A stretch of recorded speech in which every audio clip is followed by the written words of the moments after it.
Hello. Hello. Okay. Hello बच्चों, good afternoon. Hello बच्चों, good afternoon. कैसे हैं आप? ओके। एक सेकेंड, एक बार अपना स्क्रीन हो जाए कनेक्ट।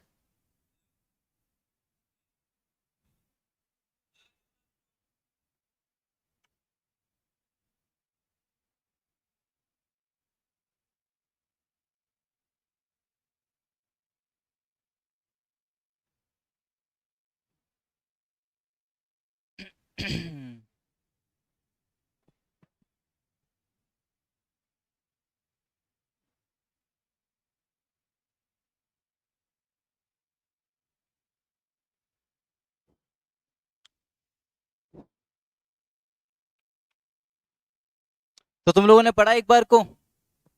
हमारा इलास्टिसिटी, प्राइस इलास्टिसिटी और डिमांड पूरा हो गया। तुम लोगों ने पढ़ा? आज हम क्या करने वाले हैं तुमको पता है? आज हम इनकम इलास्टिसिटी और क्रॉस प्राइस इलास्टिसिटी पढ़ने वाले हैं। ठीक है, आज हम क्या पढ़ने वाले हैं? हाँ, आज हम इनकम इलास्टिसिटी और क्रॉस प्राइस इलास्टिसिटी पढ़ने वाले हैं बच्चों। ठीक है। तो आई होप तुमने पहले का पढ़ के रखा है। अगर पढ़ के रखा है तो बहुत अच्छी बात है। ठीक है, तो मज़े हैं तुम्हारे। सही बात है। बताओ। सही बात है ना? एक मिनट, एक बार ये स्क्रीन कनेक्ट काहे नहीं हो रहा है? क्या दिक्कत आ रही है इसको?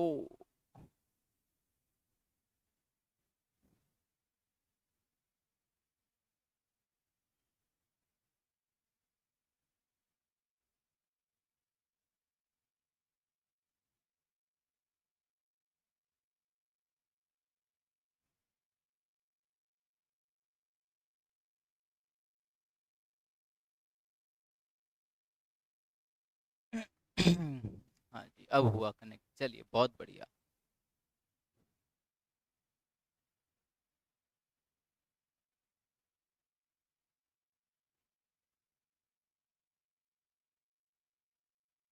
Okay, done.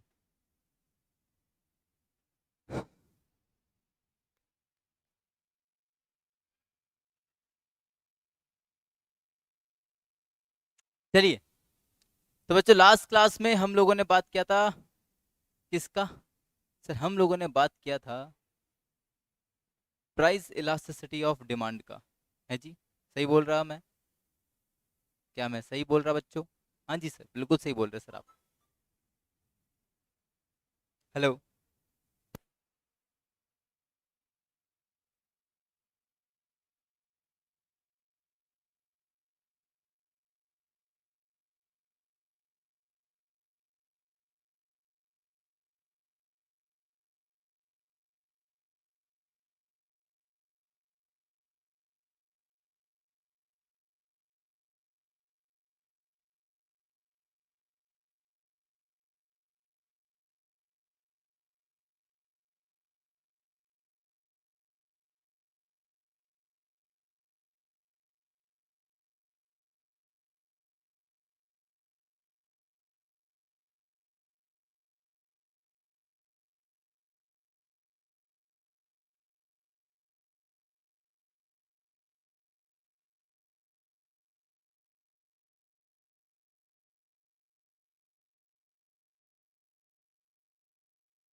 एक सेकंड बच्चों, एक सेकंड।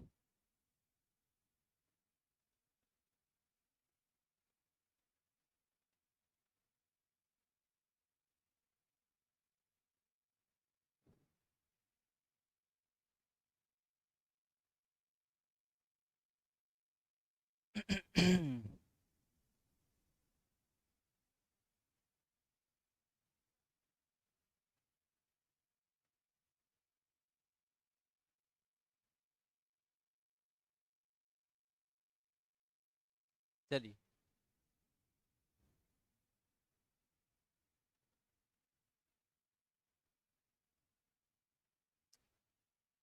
हमारा फाइल किधर गया? Chapter 1, chapter 5, chapter 4 incorporated। हम्म,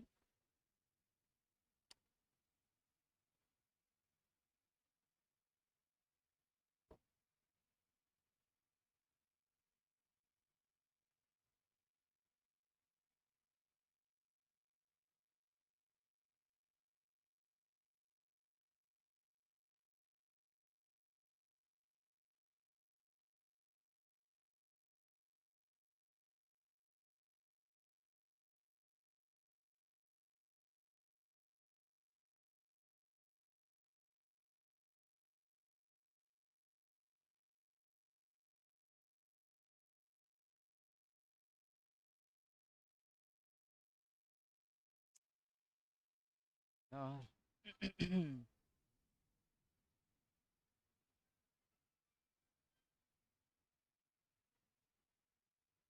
हेलो। हाँ भैया कहिए।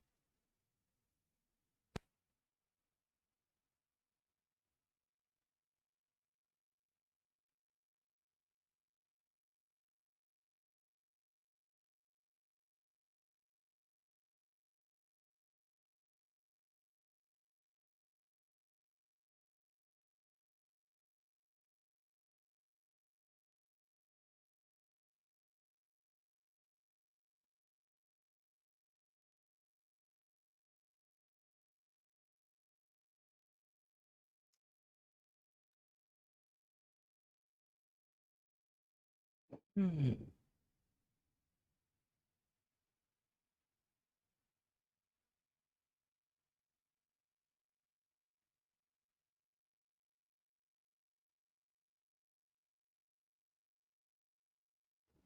चलिए एक सेकेंड।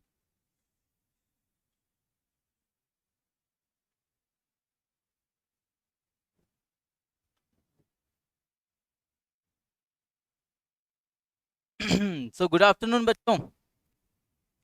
हमने लास्ट क्लास में प्राइस इलास्टिसिटी खत्म कर लिया था, ध्यान दीजिएगा। हमने लास्ट क्लास में प्राइस इलास्टिसिटी डिमांड खत्म कर लिया था बच्चों। एंड अभी हम लोग आगे बढ़ते हैं विद इनकम इलास्टिसिटी। ठीक है, now let's talk about income elasticity. Last class में हमने फैक्टर्स अफेक्टिंग इलास्टिसिटी कंप्लीट कर लिया था। ठीक है, तो बात करते हैं इनकम इलास्टिसिटी का। ये रहा। फिर इसके बाद में आपका सप्लाई स्टार्ट हो जाएगा।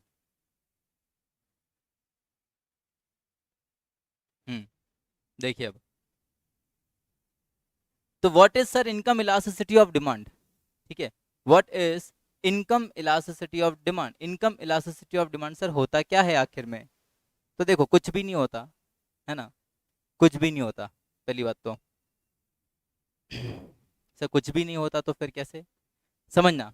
अगर इनकम में चेंज आने की वजह से, ठीक है, इनकम में चेंज आने की वजह से, अगर किस में चेंज आ रहा हो, डिमांड में चेंज आ रहा हो, ठीक है, इनकम में चेंज आने की वजह से डिमांड में चेंज आ रहा हो, तो उसको हम बोलते हैं income elasticity of demand.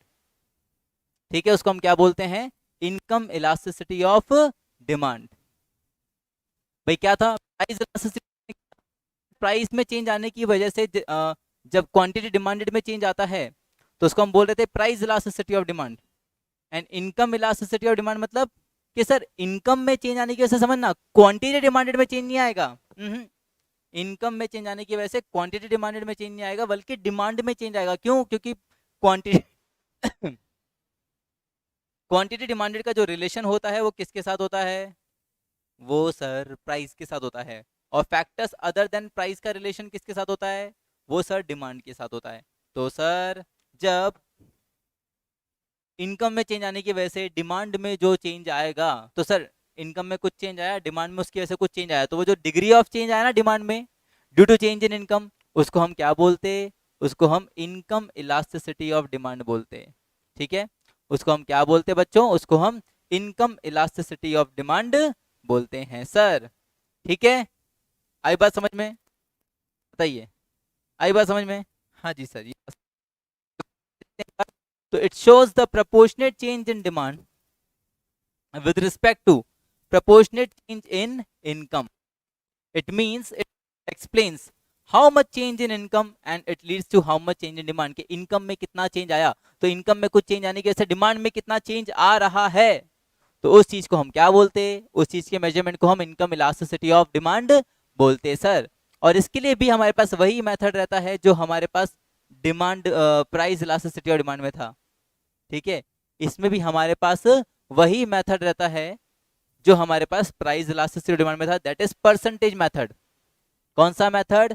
Percentage method. Sir percentage method में कैसे सर? तो देखो यहां भी हम वही करेंगे कि percentage change in demand upon percentage change in income. वहां हम लोग देख रहे थे कि percentage change in quantity demanded, यहाँ क्वांटिटी डिमांडेड में नहीं देखना क्योंकि क्वांटिटी डिमांडेड का रिलेशन तो प्राइस के साथ था, यहाँ किस में देखोगे? डिमांड। तो percentage change in demand, demand में कितना परसेंट चेंज आया due to change in income, कि इनकम में कितना परसेंट चेंज आया और डिमांड में कितना परसेंट चेंज आया, तो उस दोनों को हम डिवाइड कर देंगे तो हमारे पास क्या आ जाएगा? इनकम इलास्टिसिटी ऑफ डिमांड आएगा। तो बिल्कुल सेम हो गया ये प्राइस इलास्टिसिटी ऑफ डिमांड की तरह। समझ रहे हो? पूरा का पूरा सेम हो गया ये किसकी तरह? प्राइस इलास्टिसिटी ऑफ डिमांड की तरह है सर, है ना। चलिए बात करते हैं इसमें आगे।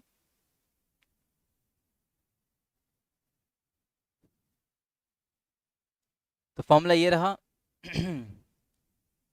इसमें ही बच्चों आपको 5 टाइप्स देखने को मिलेगा। समझो मैं आपको समझाता हूँ, सीधा सीधा लिखवा लिखवा के बता देता हूँ मैं अच्छे से, आपको कोई दिक्कत नहीं है।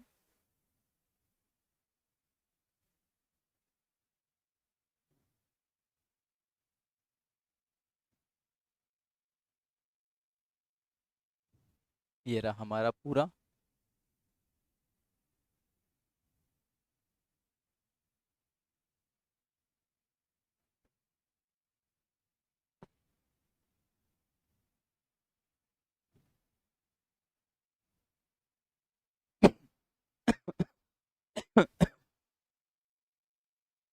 समझना,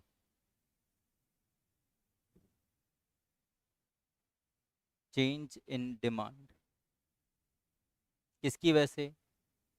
due to change in income. इसको अपन क्या बोलेंगे? इसको अपन बोलेंगे इनकम इलास्टिसिटी ऑफ डिमांड। ठीक है, इसको हम क्या बोलेंगे? Income elasticity of demand. ठीक है, डिमांड में जितना चेंज आया due to change in income. Sir इसका फॉर्मूला क्या रहेगा? तो इसका फॉर्मूला रहेगा ई वाई। इनकम इलास्टिसिटी और डिमांड को हम इंडिकेट करेंगे या रिप्रेजेंट करेंगे with E Y. Formula percentage change in demand divided by percentage change in price, oh price नहीं sorry, income, income of the consumer. Income में कितना चेंज आ रहा है, तो इनकम में चेंज आने की वजह से डिमांड में कितना चेंज आ रहा है उसको हम क्या बोलेंगे? Income elasticity of demand. ठीक है, फॉर्मूला आगे कैसे चलेगा? तो change in demand upon D zero यानी पुराना demand into P Y zero यानी पुरानी इनकम, चेंज के पहले की इनकम। ठीक है, अपॉन चेंज इन इनकम। तो ये हमारा फॉर्मूला बन के आएगा for the calculation of income elasticity of demand. और समझना, इनकम और डिमांड में जनरली जनरली इनकम और डिमांड में पॉजिटिव रिलेशन होता है, तो इसलिए यहाँ पे साइन किसका आएगा? प्लस साइन आएगा, यहाँ पे नेगेटिव साइन नहीं आएगा। प्राइस इलास्टिसिटी की तरह यहाँ पे नेगेटिव साइन नहीं आएगा। क्लियर है बात? ठीक है, यहाँ पे नेगेटिव साइन नहीं आएगा। ओके, चलिए आगे बढ़ते हैं सर यहाँ से।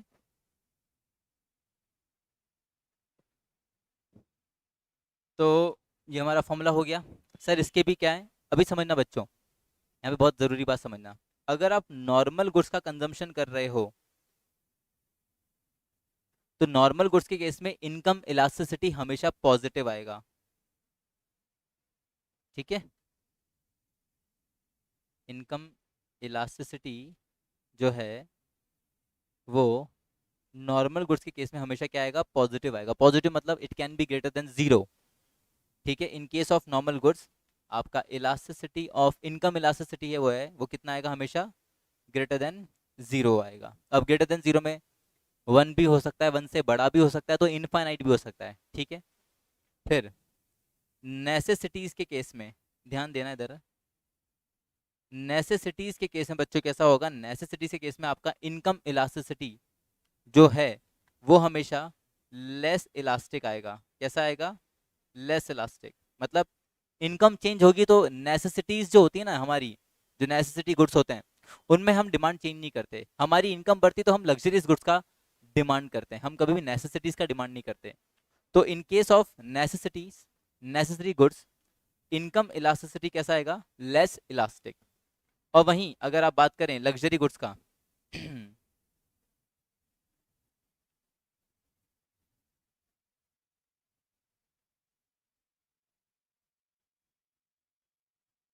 हम्म, फिर आता है लग्जरी गुड्स।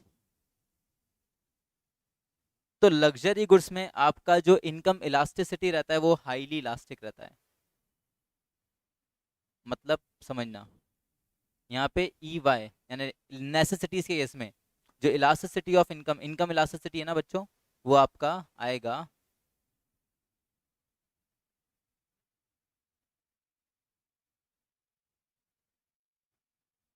लेस, यानी ई लेस देन 1। और लग्जरी गुड्स में आपका जो इनकम इलास्टिसिटी आएगा वो आएगा हाईली इलास्टिक, यानी ई वाई ग्रेटर देन 1, ठीक है। वहीं हम बात करें इन्फीरियर गुड्स का, इन्फीरियर गुड्स की बात करें तो बच्चों ध्यान रखना, इन्फीरियर गुड्स के केस में आपका इनकम इलास्टिसिटी आता है नेगेटिव, नेगेटिव यानी ई वाई लेस देन 0। तो ये 5 चीज़ें आपको बहुत अच्छे से याद रख लेनी है इनकम इलास्टिसिटी के केस में, कि in case of normal goods income elasticity हमेशा पॉजिटिव आएगा, पॉजिटिव में कुछ भी हो सकता है। नेसेसिटीज हैं तो ग्रेटर देन 1 आएगा वैल्यू, यानी हाईली इलास्टिक। नहीं, नेसेसिटीज है तो लेस इलास्टिक, यानी कि E Y less than 1। And in case अगर लग्जरी गुड्स है तो it will be highly elastic, यानी ग्रेटर देन 1। अगर इन्फीरियर गुड्स का कंजम्पशन कर रहे हो वहाँ पे इनकम इलास्टिसिटी चेक कर रहे हो तो इट विल बी नेगेटिव। क्यों, क्योंकि इन्फीरियर गुड्स के केस में इनकम और डिमांड का इनवर्स रिलेशन होता है सर। क्लियर है बात, ठीक है ऐसा। चलिए आगे बढ़ते। सर अगर टाइप्स ऑफ इलास्टिसिटी का बात करें, टाइप्स ऑफ इनकम इलास्टिसिटी का हम लोग बात करें तो कैसा रहता है, तो टाइप्स ऑफ इनकम इलास्टिसिटी समझना बच्चों कैसा होता है वही 5 टाइप्स का आपको देखने को मिलेगा। देखिए यहाँ पे देख लेते हैं हम लोग, ये रहा परफेक्टली इनकम इलास्टिक यानी E Y equals to infinity, perfectly in elastic E Y equals to 0, जो प्रैक्टिकली पॉसिबल नहीं है, देखने को मिलता नहीं है। हाँ, ई वाई ग्रेटर देन 1 मैंने बताया आपको हाईली इलास्टिक, ये कहाँ देखने को मिलेगा, लग्जरियस गुड्स के केस में। इन इलास्टिक यानी ई वाई लेस देन 1 ये देखने को मिलेगा आपको नेसेसरी के केस में, नेसेसिटीज के केस में। And E Y equals to 1 ये होता है यूनिटरी इलास्टिक, ठीक है। अब एक बार ध्यान रखना, नॉर्मल गुड्स में पॉजिटिव रहेगा और इन्फीरियर गुड्स में नेगेटिव रहेगा, ये आपको अच्छे से याद रख लेना है। तो इनका डिफरेंट डिफरेंट टाइप्स है जो आप आराम से पढ़ के देख सकते हो बाद में, इसमें कुछ अलग नहीं है। ओके, तो ये था हमारा इनकम इलास्टिसिटी। मेनली आपको इसमें सिर्फ यही पढ़ना है, अपने मॉड्यूल में से इसको मत रेफर करना, कंफ्यूज हो गए, बस ये चीज़ आपको पढ़नी है। इसका फाइल मैं तुमको ग्रुप में शेयर कर दूंगा, ठीक है। फॉर्मूला ये रहा इनकम इलास्टिसिटी निकालने का, ठीक है बच्चों चलिए सर आगे बढ़ते हैं यहाँ से। अब आते हैं क्रॉस प्राइस इलास्टिसिटी पे। किस पे, क्रॉस प्राइस इलास्टिसिटी। अब ये क्या होता है समझना, एक बार में समझ लोगे। वो पढ़ा था आपने प्राइस ऑफ रिलेटेड गुड्स, वो पढ़ा था कि आपने प्राइस ऑफ रिलेटेड गुड्स, बोले हाँ सर पढ़ा तो था, पढ़ा तो था सर। तो प्राइस ऑफ रिलेटेड गुड्स में क्या पढ़ा था बच्चों आपने, सर वहाँ हमने पढ़ा था कि अगर एक कमोडिटी के प्राइस में चेंज आता है तो दूसरी कमोडिटी की डिमांड में हमको चेंज देखने को मिलता है, ठीक है। एक कमोडिटी के प्राइस में यदि चेंज आता है तो हमको दूसरी कमोडिटी के डिमांड में चेंज देखने को मिलता है, उसको हम बोलते हैं रिलेटेड गुड्स की, है ना। वही उसी को अगर हम यहाँ इलास्टिसिटी के फॉर्म में बात करें तो उसको हम बोलेंगे income elasticity.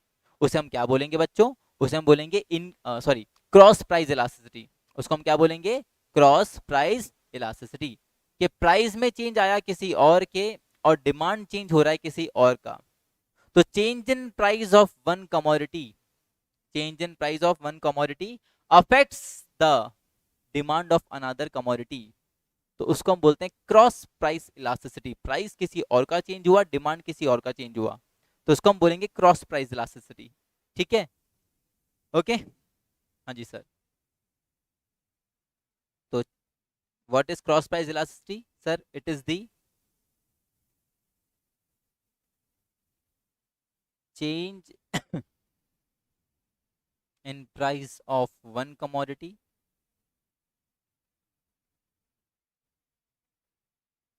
which brings a change in demand of another commodity। अब वो दूसरी जो कमोडिटी, चाहे वो सब्स्टिट्यूट गुड्स हो या कॉम्प्लीमेंट्री गुड्स हो, दोनों ही इसमें आपके आ जाएंगे। अगर सब्स्टिट्यूट गुड्स का केस है तो भी वो क्रॉस प्राइस इलास्टिसिटी के केस में आएगा, अगर वो कॉम्प्लीमेंट्री गुड्स का केस है तो भी वो क्रॉस प्राइस इलास्टिसिटी के केस में आएगा बच्चों। ठीक है, हाँ जी सर, ठीक है। तो देखो कैसा रहने वाला है यहाँ पे सीन।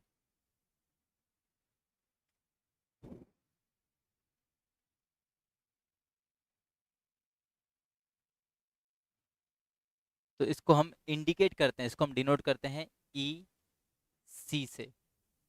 ठीक है, क्रॉस प्राइस इलास्टिसिटी। तो यहाँ पे फॉर्मूला रहता है, फॉर्मूला वही रहेगा, percentage change in demand of x. मान लेते हैं एक्स कोई कमोडिटी है, ड्यू टू, ये चेंज किसकी वजह से आया इसके डिमांड में? Due to percentage change in price. ये प्राइस में किसके चेंज आया है? कोई दूसरी कमोडिटी है वाई, उसकी कमोडिटी के प्राइस में चेंज आया। तो वाई कमोडिटी के प्राइस में चेंज आया किसकी वजह से? नहीं, वाई कमोडिटी के प्राइस में चेंज आया तो क्या हुआ? उसकी वजह से एक्स कमोडिटी का डिमांड क्या हो गया? चेंज हो गया। ठीक है, अब दोनों के बीच में पॉजिटिव रिलेशन रहा हो या नेगेटिव, वो बात की बात है। अभी क्या हुआ? वाई के प्राइस में चेंज आया जिसकी वजह से एक्स का डिमांड चेंज हुआ, तो इसको हम क्या बोलेंगे? Cross price elasticity. ठीक है, इसको हम क्या बोलेंगे? Cross price elasticity. क्लियर है बात? फॉर्मूला इधर वही रहेगा कि y के प्राइस में कितना चेंज आया, परसेंटेज चेंज, और x की डिमांड में कितना परसेंट का चेंज आया। फॉर्मूला वही रहेगा आपका इस केस में कि change in demand upon D0 यानी पुराना डिमांड, चेंज से पहले का डिमांड, इनटू P0 यानी कि जो दूसरी कमोडिटी उसका price, upon change in price कि उसके प्राइस में कितना चेंज आया। ठीक है, अब इधर एक चीज समझना बच्चों, ये चेंज हम वैसे ही कैलकुलेट करेंगे जो हमने प्राइस इलास्टिसिटी में सीखा था ना, चेंज निकालना, वैसे ही कैलकुलेट करेंगे, इसलिए मैं वापस लिख के नहीं बता रहा। अगर आपको चाहिए कि सर वापस समझाओ तो मैं आपको बता दूंगा, आप मुझे बता दो कि सर नहीं हमको तो पूरा बताओ, तो मैं आपको पूरा बताऊंगा। Please let me know. हाँ, प्लीज लेट मी नो, बताने का जरूरत है तो बता दो, नहीं तो फिर मैं अपन सीधे आगे बढ़ते हैं ना। देखो, अब इधर क्या ध्यान देने वाली बात है? इधर ध्यान देने वाली बात यह है बच्चों, अगर क्रॉस प्राइस इलास्टिसिटी पॉजिटिव आया तो समझ लेना वो जो दोनों गुड्स हैं ना, वो सब्स्टिट्यूट गुड्स हैं एक दूसरे के। क्या हैं? एक दूसरे के सब्स्टिट्यूट हैं। अगर क्रॉस प्राइस इलास्टिसिटी नेगेटिव आया, मतलब इसका आंसर नेगेटिव में आता है पूरा कैलकुलेट करने के बाद, तो समझ जाना कि वो कॉम्प्लीमेंट्री गुड्स हैं। ठीक है, और अगर क्रॉस प्राइस इलास्टिसिटी जीरो आता है तो समझ जाना कि दे आर अनरिलेटेड गुड्स, के इन दोनों में कोई रिश्ता ही नहीं है। ओके, एंड ईसी जो है वो हमारा आता है इनफाइनाइट। कब? In case of perfect substitutes, जब दो कमोडिटी एक दूसरे की क्या होती हैं?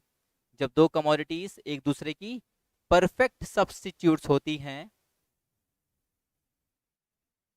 जब दो कमोडिटी एक दूसरे की परफेक्ट सब्स्टिट्यूट्स होती हैं, तो वहां पे क्रॉस प्राइस इलास्टिसिटी जो है बच्चों वो इनफाइनाइट आता है। तो सर यहाँ पे हमको कैलकुलेशन नहीं करना पड़ेगा क्या? नहीं, कैलकुलेशन का क्वेश्चन आपको प्राइस इलास्टिसिटी डिमांड में आएगा। यहाँ पे आपको ये जो ऑब्जर्वेशंस मैं लिख रहा हूँ ना, इन पे बेस्ड ऑन क्वेश्चन आपको देखने को मिलेगा, इसलिए मैं यहाँ पे कैलकुलेशन नहीं करवा रहा। ओके, तो यहाँ पे कैलकुलेशन का इतना सीखने का जरूरत नहीं है। यहाँ पे बेसिकली आपको ऑब्जर्वेशन ध्यान होना चाहिए कि भाई इनकम इलास्टिसिटी में कैसा है और क्रॉस प्राइस इलास्टिसिटी में कैसा है। आ रही बात मेरी समझ में? हाँ, समझ पा रहे हो मैं क्या कह रहा हूँ? अगर समझ पा रहे हो तो अच्छी बात है, नहीं समझ पा रहे तो बताओ, ठीक है। देखो, तो ये होता है हमारा क्रॉस प्राइस इलास्टिसिटी।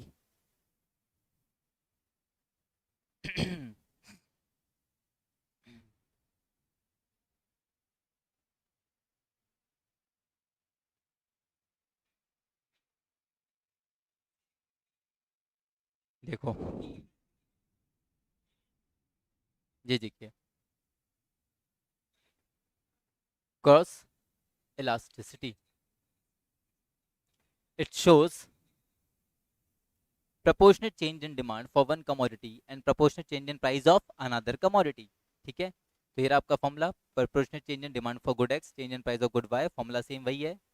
एंड बस, फिर तो ये तो हमने सारे मेथड्स तो कर लिए थे। बस क्रॉस प्राइस इलास्टिसिटी में बच्चों इतना ही दिया है, ज़्यादा नहीं दिया है। मैंने कहा ना, इसमें आपको बेसिकली एक कैलकुलेशन इसमें नहीं देगा आपको, इसमें आपको सिर्फ ये ऑब्जर्वेशन पे ही क्या करना है, इसमें सिर्फ आपको ये ऑब्जर्वेशन पे ही क्या करना है, क्वेश्चन करना है। बिना ऑब्जर्वेशन के आपको क्वेश्चन करना, मतलब इसमें सिर्फ कैलकुलेशन नहीं आएगा, इसमें आपको ऑब्जर्वेशन जो लिखा है ना, इसी पे क्वेश्चन आएगा कि भाई अगर सब्स्टिट्यूट गुड्स है तो what will be the value of cross price elasticity. ठीक है, कॉम्प्लीमेंट्री तो वहां कैसा रहेगा, तो आपको ये याद रखना है कि अगर सब्स्टिट्यूट गुड्स है दोनों के दोनों, तो क्रॉस इलास्टिसिटी पॉजिटिव आएगा, कॉम्प्लीमेंट्री है तो नेगेटिव आएगा। इफ दे आर अनरिलेटेड, दोनों में कोई रिश्ता ही नहीं है, तो समझो दोनों में रिश्ता नहीं है, तो मतलब एक का प्राइस चेंज हो भी गया तो दूसरे की डिमांड चेंज होगी नहीं, तो इसलिए वहां पे कितना आएगा, ये 0। हाँ, अगर दोनों की दोनों एक दूसरे के परफेक्ट सब्स्टिट्यूट्स हैं तो cross elasticity will be infinite. Okay, similarly हमको इनकम इलास्टिसिटी में भी ध्यान रखना है कि इनकम इलास्टिसिटी नॉर्मल गुड्स के केस में it will B positive, luxury goods के केस में हाईली इलास्टिक, नेसेसिटीज में less elastic, and inferior goods के केस में negative. And what is income elasticity, कि सर इनकम में चेंज आने की वजह से जब डिमांड में चेंज आता है तो उसको हम क्या बोलते हैं, इनकम इलास्टिसिटी बोलते हैं। क्लियर है बात, बताइए। क्लियर है बात, ठीक है जी सर, क्लियर है, बिल्कुल क्लियर है, बहुत बढ़िया। आगे देखिए अब।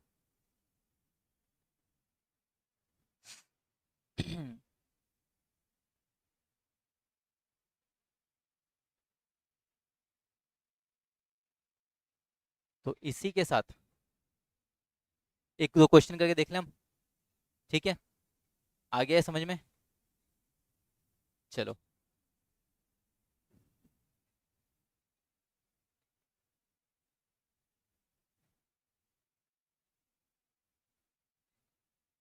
चलिए क्वेश्चन करते हैं तो थोड़ा हमको क्लैरिटी आएगा।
देखिएगा, ये क्वेश्चन है, प्राइस जो था बच्चों वो था पहले 50 रुपीज, ठीक है।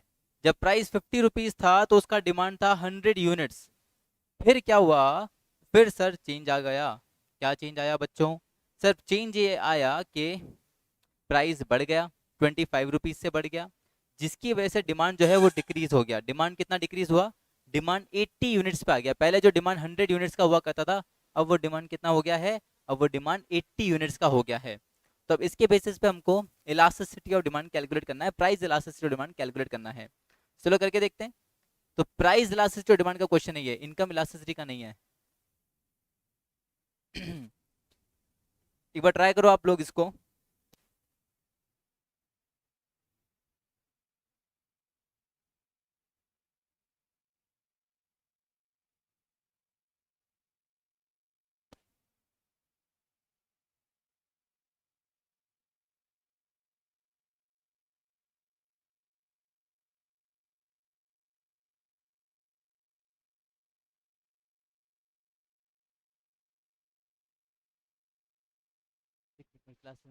चलिए क्वेश्चन करते हैं, अब इसको देखते हैं सॉल्व करके क्या आता है आपका आंसर। ठीक है। देखो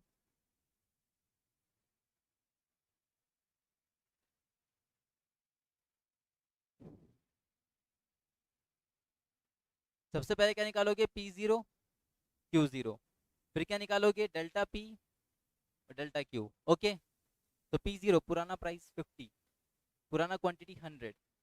ओके, P1 कितना, नया प्राइस कितना बच्चों, प्राइस 25 रुपीज से बढ़ गया, पहले 50 था, अब कितना हो जाएगा, 75 हो जाएगा। Q1 क्वांटिटी अब डिक्रीज हो गई, कितनी हो गई है, 80 हो गई है सर। ठीक है, हाँ जी सर बिल्कुल ठीक है। चलिए डेल्टा P निकालते हैं, P1 माइनस P0 वही होता है Q1 माइनस Q0। ओके, तो P1 minus P0 75 minus 50, and इधर ये आ जाएगा Q1 100 माइनस 80। ओके, ये आ गया 25, ये आ गया 20। डन है, हाँ जी सर डन है। चलिए फॉर्म में वैल्यू डालते हैं। तो इलास्टिसिटी और डिमांड का फॉर्मूला हो गया delta Q upon Q0 into P0 upon delta P। Delta Q कितना आया, 20। Q1 sorry, okay okay okay okay, 80 minus 100 आएगा इधर, 80 माइनस 100, तो माइनस का 20 आएगा ये। तो माइनस का 20 upon Q0, Q0 was 100 into P0, P0 कितना 50, डेल्टा P कितना आया 25 आया सर। सारा का सारा कैंसिल हो जाएगा, ये 2 टाइम्स कैंसिल हो गया, ये इससे कैंसिल हो गया, एंड ये इससे। तो हमारा आंसर देखो, नेगेटिव साइन ऑलरेडी आ गया कि लगता है, ये इस फॉर्मूले में माइनस माइनस कैंसिल होकर प्लस बचेगा, तो 2/5 हमारा आंसर आ रहा है। ठीक है, जिसको आप सॉल्व करोगे तो कुछ आपके पास वैल्यू आ जाएगी। ठीक है, इसको आप करोगे तो आपका वैल्यू आएगा 0.4। तो हमारा इलास्टिसिटी, प्राइस इलास्टिसिटी और डिमांड दर कितना आ रहा है, 0.4 आ रहा है सर। ठीक है, बताइए ठीक है क्या। हाँ जी सर ठीक है सर, चलो बढ़िया।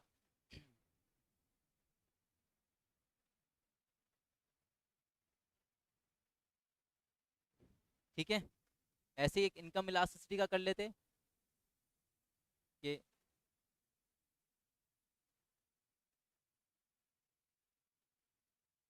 Income of the consumer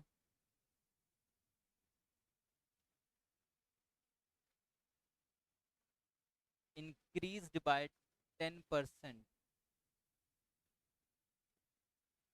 and his demand is increased by 40%। तो व्हाट इज इनकम इलास्टिसिटी, तो formula percentage change in demand upon percentage change in income. चलिए डिमांड में है 40% चेंज, इनकम में 10% चेंज, तो इसका आंसर कितना हो गया, 4। यानी कौन से गुड्स हैं, ये लग्जरी गुड्स हैं सर। ठीक है, क्योंकि ये क्या है, हाईली इलास्टिक है। ठीक है ना, समझ पा रहे हो मेरी बात को। हाँ जी सर समझ पा रहे हैं ऐसा। तो इस तरह से हम income elasticity, cross elasticity, price elasticity सभी के सब कैलकुलेट कर सकते हैं बाय यूजिंग दिस फॉर्मूलास। तो बस इसी के साथ हमारा आज इनकम, ये इलास्टिसिटी और डिमांड खत्म हुआ बच्चों, हमारा थियरी और डिमांड हो गया, इलास्टिसिटी और डिमांड हो गया। अब हम लोग नेक्स्ट क्लास में करेंगे सप्लाई। ठीक है, हम लोग नेक्स्ट क्लास में क्या करने वाले हैं सर, हम लोग नेक्स्ट क्लास में करने वाले हैं सप्लाई। ठीक है, चलिए मिलेंगे नेक्स्ट सेशन में, till then bye bye, take care, stay safe, thank you very much बच्चों।